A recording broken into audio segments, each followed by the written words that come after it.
100 miles, primarily on my other e-bike. But this e-bike already, I've got over about 880 miles on it. And I've only had it about 6 weeks.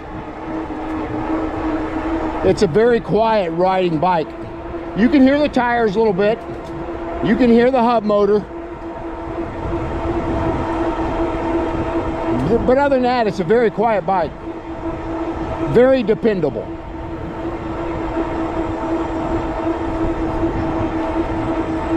As I mentioned, there's so many manufacturers, even with step-through bikes, folding bikes, 26-inch bikes with fat tires on them. There's so many things out there. So my other bike's a called an Aerial Rider Rydell. It's a 26-inch bike, but it's got a crossbar on the top like most bikes got. And the older I get, the little harder it is to get my leg over that, not only that bar. I've got carrying bag on the back with panniers, and I've got to really bend the bike over to get over it.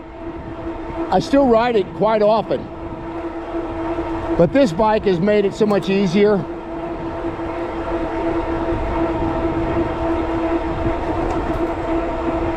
Now, I'm not getting paid by Russia to do this video. I've done several of them on the bike already, but I just do it so I can help other seniors. Get out and get some exercise. With these things, you can pretty much ride every day of the week if you want. I try to do 3 days a week at 30 miles, 4 days a week at 30 miles, and that's 120 a week. Last couple weeks, I've only got in 60 each week. I've got so many things around the house I need to get done. That honeydew list, seems like when I chop it down, she puts more stuff on it. But I've got to get a lot of gardening done, as far as cleaning up the garden. I'm a prepper by nature.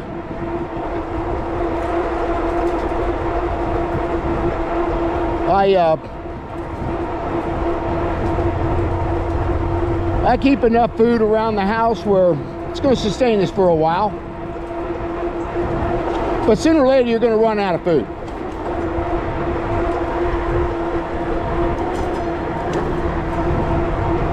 And I love to garden. Didn't have a real good year on tomatoes this year. I don't know what happened. I think we had too much heat back in June and July that you couldn't keep them watered enough, and they just don't like that scorching heat, 95 degrees for a week at a time. They don't do well like that.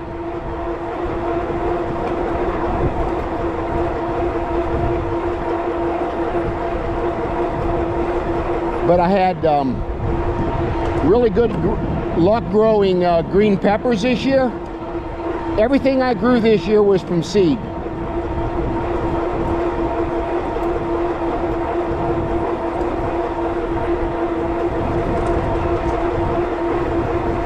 On your left. On your left. Thank you. Should twice, 3 times.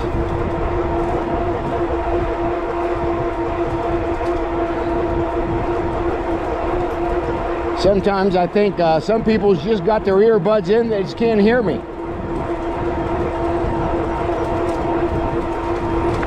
But getting back to gardening, and I've noticed it across a lot of the YouTube channels, especially people that are gardeners and homestead preppers and those kind of people. We're noticing that and I grew everything from seed this year. I only had 2 pepper plants that I picked up that I didn't grow from seed this year. And a lot of the preppers are saying that, and I had the same thing happen on 3 or 4 different variety of tomatoes that I wanted to grow, some bigger tomatoes like beefsteak and all those.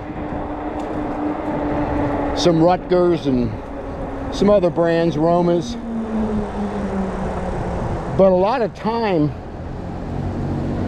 I noticed on 3 or 4 varieties of tomatoes that they were not what was in the seed packet. I got so many tomatoes that were supposed to be beefsteak that come out as pear-shaped little tomatoes. So I know that's not what went in that little bag. So I've heard that all across the country, people talking about that. Now, if you're going to get seeds for next year, you better do it now. Because a lot of the seed companies are, I've only got a limited stock on stuff. So I've already ordered my corn from last year. I'm sorry, for next year I've ordered the seeds already and got them. And I did a lot of seed harvesting this year. Where, especially on my pole beans, which are half-runner beans, my wife loves them, she's from the south.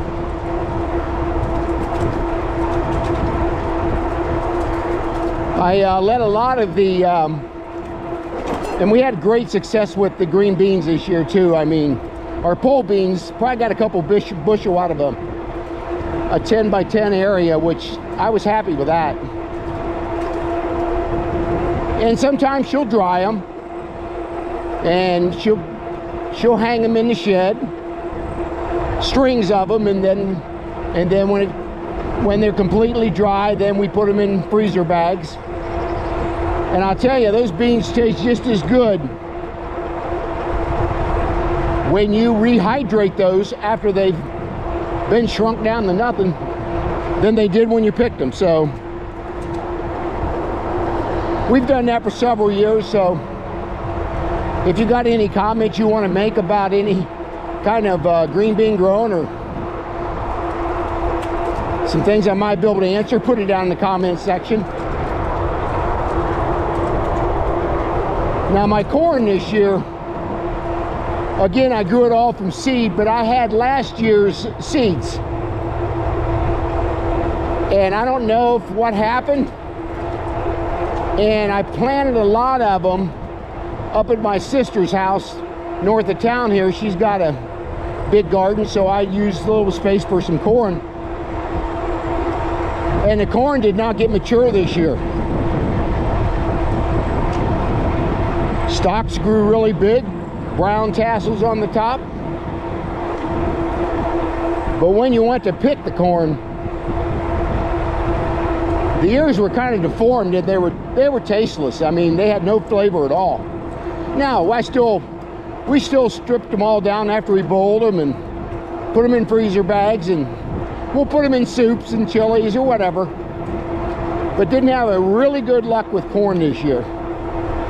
Now, again, I grow them from seed on my patio, and when they get about 2 to 3 inches tall, then I'll take them out in my garage under the grow lights. Even in the winter time, late winter, early spring, it's still pretty cold out in that garage, 40 degrees, maybe 50. But with those grow lights, I mean, they're 4 feet long each. I think they're T9 bulbs that I put in them. And I transplant them into some other containers, and I probably wait till they get about 10 to 12 inches tall, maybe 14, then I put them in the ground. So they was growing really well from the seed, but I don't know what happened. I could have just been Mother Nature this year. She really determines what kind of crop we're going to get. The Bible speaks of that all through the Bible.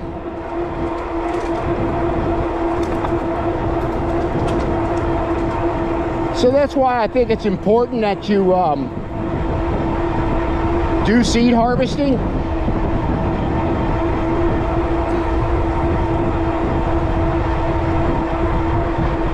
On your left. So when you seed harvest, you pretty much know what's going to come up the next year by the seeds you planted the previous year. But I did not reseed any of the corn. No seed harvesting. I bought new seeds of the variety that I want. I even noticed at the farmers markets this year, the corn did not taste normally as good as it did. I don't know if it's just in my region around Ohio, Indiana, Kentucky. I don't know. But my wife and I love corn. And believe it or not, the best corn I found this year was from Walmart. 35 cents an ear. And there's big fat corn, so I had very good luck getting corn at Walmart this year. But we'll eat an ear of corn every night for dinner until season's over. And we're getting close to that right now. Okay, on my battery now, I'm down to about 86%. That'll fluctuate up a little bit to about 90 maybe. And I've already got in 7.4 miles. And I'm cruising along about 21, 22 mile an hour, so this is a very comfortable speed for me to ride my bike. Even the stock seat on this bike, I was going to change it out. I always do when I buy a bike, but it was not needed on this bike. This seat is very comfortable. Of course, if you wear bike clothes, you'll probably want to get the padded bike pants for men and women because it makes it a little more comfortable on the butt. And it still takes you a week or two to get used to that. But once you get used to it, it's not bad. Again, it takes me about